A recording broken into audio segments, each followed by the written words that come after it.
Bonjour et bienvenue dans cette nouvelle édition du JT. 3 mois après les tonnerres de Brest 2012, on fait le bilan.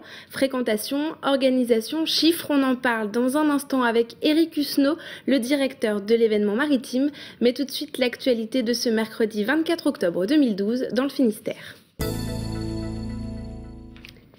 Et justice pour commencer, Jérôme Kerviel, l'ancien trader de la Société Générale originaire de Pont-l'Abbé, vient d'être condamné par la Cour d'appel de Paris à 5 ans de prison, dont 3 ans ferme. Il devra également verser 4,9 milliards d'euros de dommages et intérêts à la banque.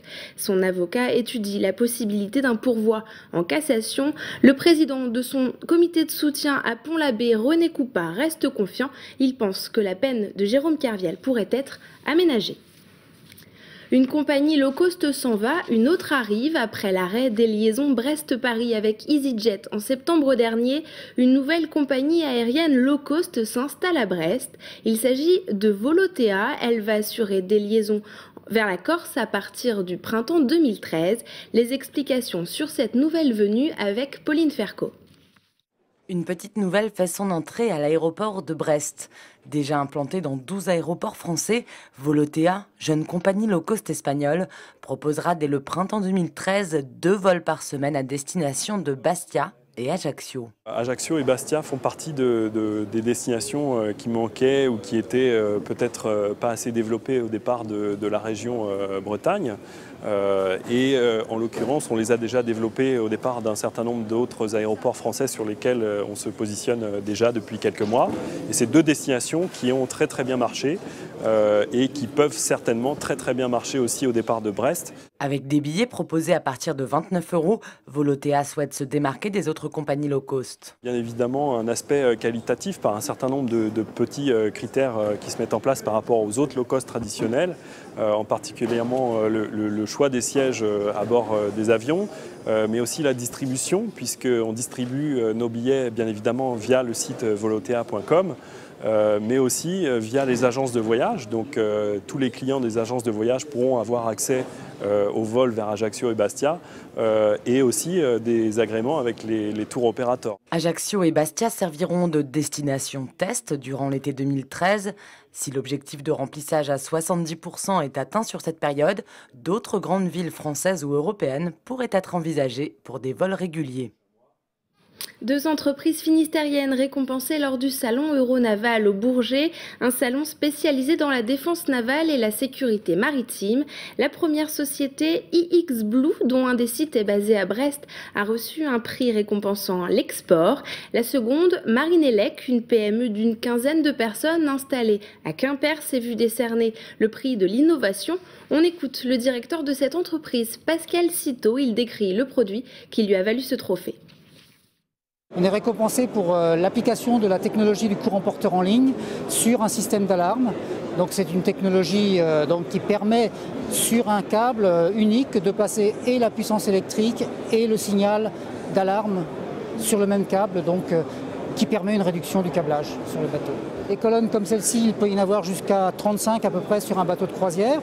Donc vous imaginez sur un bateau de 200 à 300 mètres de long les kilomètres de câble que ça peut représenter. Et donc le gain effectivement qui consiste à réduire la taille du câble, donc réduire derrière la consommation au cours de l'exploitation du navire. Marinelec Technologies est bien connue dans son domaine. Alors effectivement ça va quand même nous aider, c'est clair, et notamment je le souhaite à l'export, pour nous ouvrir des portes de grands chantiers à l'export sur lesquels ce type d'application est intéressant. Des propos recueillis par nos confrères de TVR 35. Un peu de musique maintenant. Ce mercredi midi, les étudiants de la fac de Brest ont déjeuné devant un concert de jazz, un événement organisé dans le cadre de la 15e édition de l'Atlantic Jazz Festival. Depuis début octobre, ce festival sillonne le Finistère. Il est installé à Brest jusqu'à dimanche. Frédéric Lorenzon est allé déjeuner au son du jazz avec les étudiants. Non, ce n'est pas la soupe populaire, juste un petit cadeau de bienvenue de l'association Peinard Jazz à son public. Il faut dire que l'horaire de ce concert, programmé à midi à la fac de Brest, est quelque peu inhabituel. On remet le couvert cette année et on reprend cette formule de concert donc dans l'heure de midi, midi 15, 13h, avec une soupe offerte, un petit café. Donc voilà, une petite bulle de jazz dans l'emploi du temps des étudiants. Ellery Eskeline et Jerry Hemingway, bon concert à tous.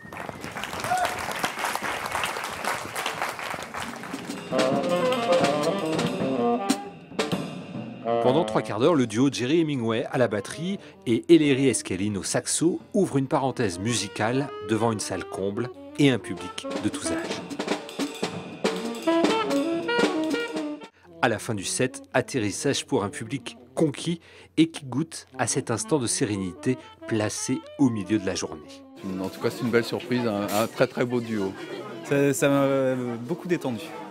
Pour ces jazzmen du Midi, peu importe l'heure, tout est une question de tempo et d'univers, pas facile à quitter d'ailleurs. Quand tu commences à jouer la musique, peu importe l'endroit où tu es, tout s'efface. Tu es en train de créer ton propre unique morceau, ton propre univers, ton monde à toi. Prendre en compte l'heure où les enfants et les plus jeunes peuvent venir, ça donne une forme d'énergie et c'est une belle énergie. Sortir de sa bulle une fois le set terminé et redevenir accessible et proche du public, c'est sans doute ça aussi, l'esprit jazz. Les Tonnerres de Brest fêtaient leurs 20 ans au mois de juillet. On fait le bilan de cette édition anniversaire avec Éric Husneau, le directeur du Rassemblement Maritime. Bonjour. Bonjour. On va commencer par en savoir un peu plus sur les chiffres. À la fin des Tonnerres, on annonçait une augmentation de la fréquentation de 10 à 15%. Alors où en est-on 3 mois après par rapport à 2000 ? Exactement dedans, on est à 11% d'augmentation par rapport à l'édition précédente.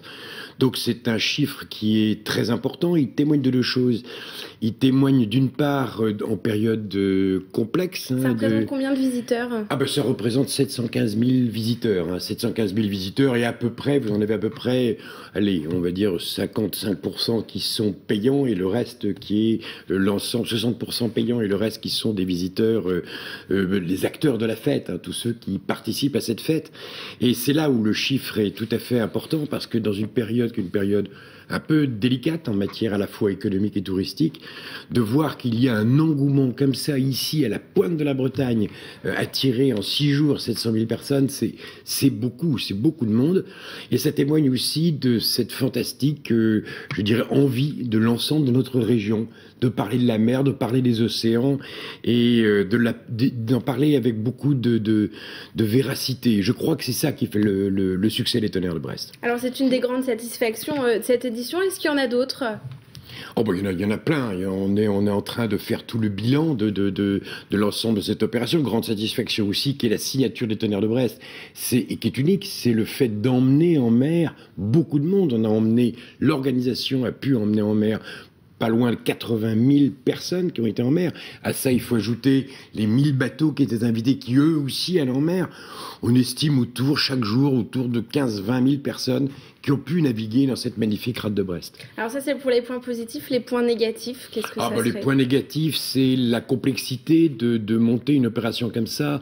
On est sur 90 hectares de fête, 22 000 mètres carrés de barnum. Je ne sais pas si vous vous rendez compte de ce que ça veut dire. Dans un temps qui est un temps très très court à monter toute cette organisation. Donc là, au démarrage, il peut y avoir parfois un petit peu de retard à l'allumage parce que c'est très lourd à monter. Donc ça peut être un des points. Puis l'autre point, on aurait aimé avoir plus de petits bateaux du patrimoine, mais ça, c'est quelque chose qui est important pour la suite des événements. Justement, les festivaliers regrettaient que cette fête soit trop étalée sur 8,5 km. Est-ce que des changements sont prévus pour 2016 par rapport à ça ? Non, là aujourd'hui, c'est à la collectivité brestoise de décider de ce qu'elle voudra faire pour la fête de 2016. Nous avons cette année réuni une centaine de contributions d'études pour les points forts, les points faibles, qu'est-ce qui est bien, qu'est-ce qui n'est pas bien dans une fête maritime comme ça. Donc le maire de Brest décidera de ce qu'il voudra pour l'année 2016. L'ampleur de cette fête est nécessaire par rapport à l'ambition qu'on lui donne.